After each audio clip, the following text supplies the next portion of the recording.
안녕하십니까. 더인베스트넷 김진영 대표입니다. 자, 두 번째 시간입니다. 2022년 투자 현황과 2023년에 드라마틱하게 변화된 투자 상황을 비교 분석하면서 자금 조달 전략의 방향이 어떻게 드라마틱하게 변화될 것인지 살펴보는 시간을 가지도록 하겠습니다.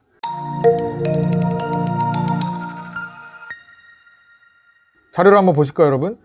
2022년 투자 현황 상반기입니다. 상반기만 보더라도 어떻습니까? 이 자료에 따르면 벤처 투자 실적이 2020년 상반기에만 4조 61억이 투입됐습니다.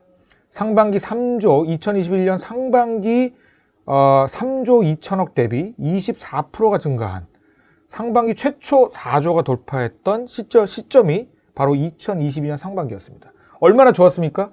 2022년 상반기 때 자금 조달 전략을 수립하는 여러분들 측면에서 봤을 때, 야, 내가 만약에 고객 지표, 성장 지표가 있다면 매출액이 없어도 투자가 되지 않을까라고 당연히 생각했던 시절이 바로 2022년 상반기까지였습니다.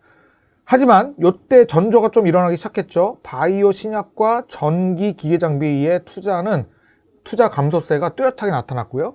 특히 바이오 신약 분야의 경우에는 기술 특례 상장을 통한 IPO 열풍이 완전히 꺾이고 전통적인 소부장 업종 투자도 감소하는 시점이었습니다. 바이오 신약이 2021년 말까지 엄청나게 기술 특례 상장을 통해서 상장이 됐었고요. 소위 우리가 얘기하는 따따상까지 가는 기업들이 많았는데 2022년 상반기부터 실종이 되고 있는 트렌드가 나타나고 있었습니다. 2022년 하반기에는 어땠을까요? 하반기부터 드라마틱하게 바뀌어지고 있습니다. 이 자료를 보십시오, 여러분. 2022년 2분기부터 전년 동분기 대비 감소세가 뚜렷하게 나온 게 바로 2022년 7월부터 시작이 됐습니다. 여러분 어떻습니까? 여러분 생각해 보시면 2022년 7월부터 만약에 IR용 사업계획서를 들고 벤처캐피탈 기관의 문을 두들겼던 기업들을 갖고 있는 분들이라면 왜 이렇게 기관들이 저자세로 가지? 왜 이렇게 보수적 자세로 가지? 라고 느꼈던 시점이 바로 2022년 7월 이후부터입니다. 3분기와 4분기는 거의 개점 휴업 상태로 돌입합니다. VC들이 더 이상 투자심의위원회, 우리가 얘기하는 투심의에 투자할 기업을 올리지 못하고 있는 상태가 속출하고 있는 시점이 바로 2022년 7월부터 시작이 됐고요. 현재 2023년 어떻습니까? 거의 실종될 정도로 상당히 안 좋습니다. 바이오 벤처 투자는 거의 실종됐고 대형 플랫폼과 커머스 유니콘 플레이어들도 모두 IPO 연기를 발표했습니다. 2023년에 IPO를 할 거라고 발표했던 모든 플레이어들이 이제 2024년 또는 2024년 5년으로 IPO를 연기하겠다고 발표했죠. 벤처 투자가 8분기 만에 감소하고요.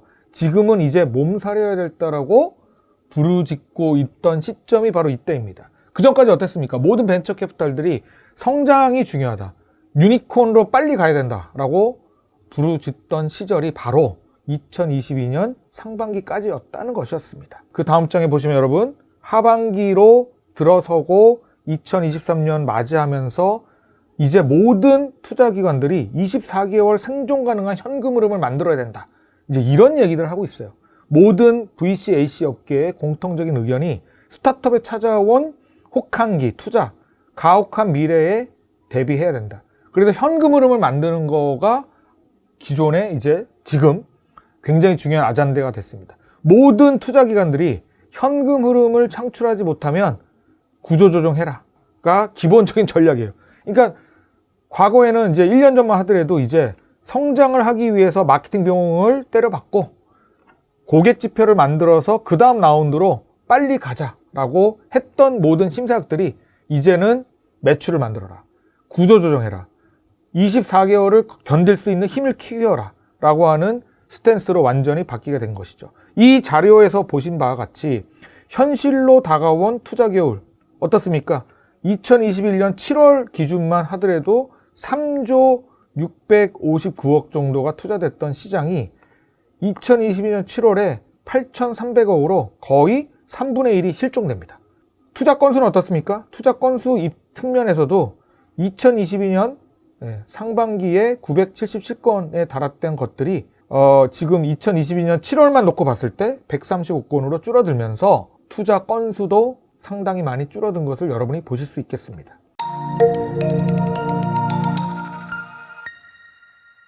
그래서 한국의 벤처 캐피탈 시장 최근에 어떻게 변화할 것인가 라고 하는 측면에서 놓고 봤을 때 이 자료에서 보시는 바와 같이 정부가 최근에 어떤 스탠스를 취하고 있죠? 모태펀드를 통한 정부의 어떤 자금이 스타트업으로 들어가는 것보다는 민간 대기업 또는 민간 기업의 자본을 스타트업으로 끌고 들어오는 정책을 구사하기 시작했습니다. 그 첫 번째 실험이 바로 민간 모태펀드를 활성화시키겠다라고 하는 제도입니다. 아직 구체적으로 사실은 현재 제도화되어 있진 않죠. 발표했습니다. 정부가 주도해서 모태펀드에서 민간 주도의 모태펀드로 전환을 한번 해보자.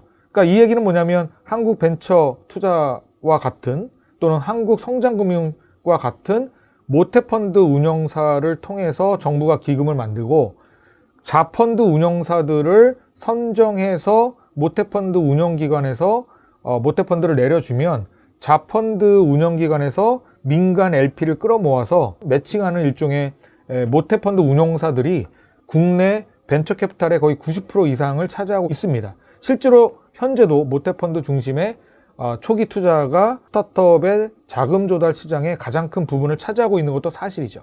하지만 최근에 정부에서는 이런 모태펀드 중심의 스타트업 자금 조달보다는 대기업을 끌어들여서 민간 모태펀드를 만들자. 그래서 최소 결성액 1,000억 이상 정도 되는 민간 모태펀드를 민간 기업이 주도해서 만들어라. 존속기간은 최소 5년이고요. 그래서 과세 혜택을 이제 주는 방향으로 가고 있습니다. 민간 모태펀드에 주도적으로 참여한 대기업들한테는 이제 과세 혜택을 주겠다는 것이죠. 민간 벤처 모펀드 운영사는 조성액의 60% 이상을 자펀드에 투자를 해야 되고 나머지 40%를 성장 기업이나 해외 기업에 자율적으로 투자하는 기본적인 이제 그 프레임을 만들었습니다. 이 얘기는 뭐냐면 민간 대기업이 1,000억 이상 출자를 하면 민간 모태펀드가 되는 것이고 그 1,000억 이상의 민간 모태펀드에서 60%는 즉 60%면 얼마입니까? 600억 이상은 자펀드, 예를 들면 저희 더 인벤션랩과 같은 이런 엑셀러레이터 기관이 될 수도 있겠고요. 벤처 캐피탈 이제 창투사가 될 수도 있겠죠. 이런 창투사나 또는 창업기획사에 기본적으로 자펀드를 내려줄 수 있고요. 나머지 40%는 민간 모태펀드에서 직접 투자하는 방식으로 운영을 할 수 있도록 열어준 겁니다. 그리고 그 운영 주체는 창투사나 신기술 금융회사, 자산운용사, 증권사를 모태펀드에 참여하는 대기업이 지정을 할 수 있다라고 하는 기본적인 프레임을 만들었습니다. 하지만 이런 이제 민간 모태펀드의 기본적인 약점이 뭘까요? 그러니까 기존에 이제 대기업들도 기준금리가 인상하면서 사실은 현금을 내부에 쌓여 있고 쌓여야 되고 그리고 위기에 어떻게 보면 내가 갖고 있던 현금 유동성을 써야 되는데 민간 모태펀드에 1,000억 이상 사실은 참여할 만한 동기부여가 과연 될 것인가? 세제 혜택 정도만으로 1,000억 이상을 댈 민간의 대기업이나 중견기업이 과연 있을까? 이런 부분들에 대해서 의구심을 갖고 있는 것이 현실이기도 합니다. 다음 장에 보시면 벤처캐피탈 시장 측면에서도 봤을 때 최근에 CVC, 코퍼레이트 벤처 캐피탈 회사 주도의 SI 투자가 활성화되고 있는 것이 현실입니다. 즉 공정거래위원회에서도 이제 금산분리 완화 정책을 표방하면서 이것이 국회에 통과가 됐어요. 공정거래법 시행령이 전부 개정안이 국회 본회의를 통과하면서 대기업과 중견기업들이 특히 이제 지주회사 체제로 전환된 대기업들이 금융회사를 못 갖고 있었는데 이제 금융회사를 갖게끔 공정거래법이 개정이 됐습니다. 그 얘기는 뭐냐면 굳이 민간 모태펀드의 1,000억 이상을 LP로 참여하는 것보다는 오히려 자체적으로 금융회사를 만들어서 전략적 투자를 강화할 수 있도록 오히려 정부가 길을 터줬기 때문에 굳이 민간 모태펀드에 참여할 의지가 있을까? 오히려 CVC, 코퍼레이트 벤처 캐피탈을 만들어서 전략적 투자를 강화하는 것이 더 낫지 않을까? 라고 하는 생각을 가질 수밖에 없게 제도적인 부분들이 개선이 되고 있습니다. 따라서 이제 2023년, 2024년에 가장 중요한 이 벤처캐피탈 시장의 화두 중에 하나는 코퍼레이트 벤처 캐피탈 CVC의 등장입니다. 즉 기존의 독립계 중소형 벤처 캐피탈들이 모태 펀드를 받아서 자펀드를 만들고 그 자펀드에 기존의 기업 LP들을 끌어모아서 펀드를 만들어서 지분형 투자를 했던 시장이 이제 코퍼레이트 벤처 캐피탈 주도의 SI 투자로 활성화가 되는 그런 변환기의 시점에 놓여 있다. 그래서 이 표에 보시는 바와 같이 굉장히 많은 이 대기업과 중견기업들이 코퍼레이트 벤처 캐피탈을 만들면서 빠르게 CVC가 늘어나고 있다라고 하는 부분들을 여러분이 반드시 유념을 하셔야 될 것 같습니다.